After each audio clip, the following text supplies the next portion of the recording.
asifiwe. Amen, amen. Tunashukuru Mungu. Tena tumepata neema ya kuonana asubuhi ya leo. Amen. Kwa wale ambao watatufuata mtandaoni na sisi ambao tuko hapa, jina la Bwana libarikiwe. Amen. Bila kukawia, tutaenda kusoma maneno ya Mtume Paulo kwa Wagalatia. Ile sura yake ya 5, tunaanza verse ya 13. Na kuendelea hadi 17. Maana ninyi ndugu, mliitwa mpate uhuru. Lakini uhuru wenu usiwe sababu ya kuufuata mwili, bali tumikianeni kwa upendo. Amen. Maana torati yote imetimilika katika neno moja, nalo ni hili: mupende jirani yako kama nafsi yako. Lakini mkiungama na kulaana, angalieni msije mkaangamizana.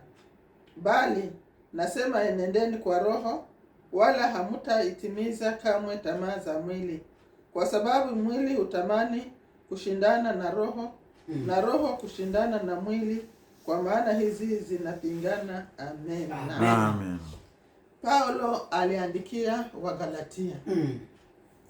Wagalatia walikuwa mabishano makubwa. Wamoja eti sie ndio tulitahiriwa, na wengine hawakutahiriwa. Ile torati ya Musa ilikuwa kutahiri wanaume, juu wanawake hawahesabiwe. Lakini wakaona kama wale wenyewe walitahiriwa ndio wanastahili, na wenyewe hawatahiriwe hawastahili. Sasa wakajaribu kuwa na jitenga. Yeye akawaambia, wandugu, kutahiriwa ni kwa mwili, lakini kutahiriwa kiroho.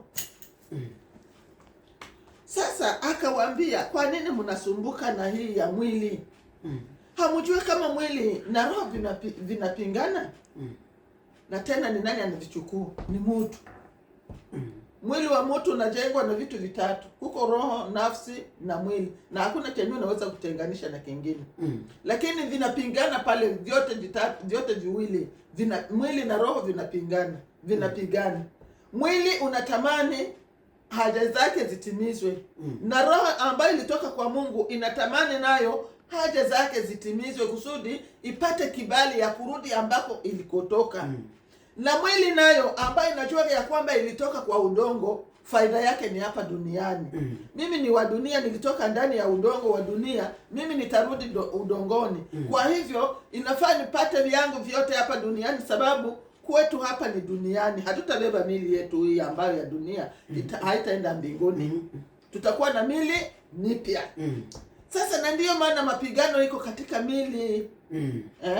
Mwili unatamani kila kitu manake mwili inatamani kila kitu kia dunia. Na Mungu alifanya maajabu, akaumba mwili na sehemu mbalimbali. Kwa kichwa akatia macho, akatia masikio, akatia mdomo, akatia na pua. Na viungo vingine kiwiliwili akakitia hapo mikono na miguu.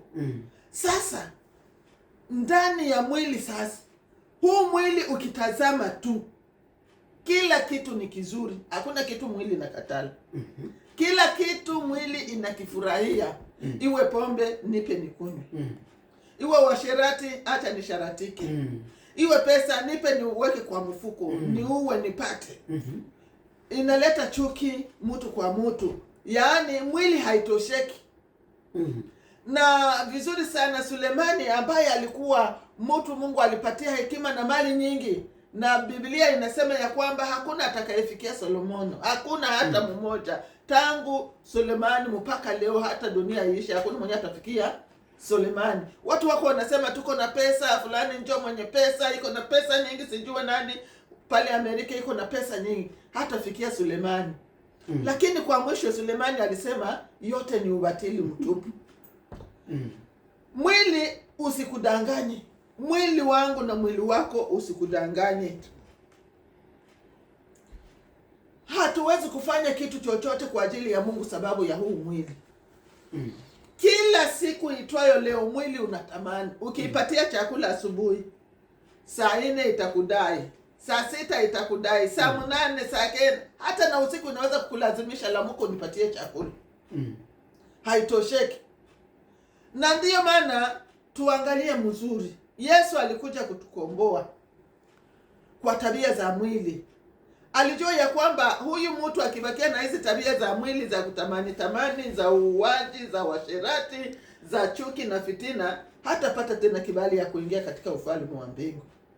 Alituma manabii, wakaita watu wakutubu dhambi, wanaleta kondoo, wengine wanaleta njiwa, wengine wanachinja, lakini dhambi hazikufutwa, zilifunikwa tu.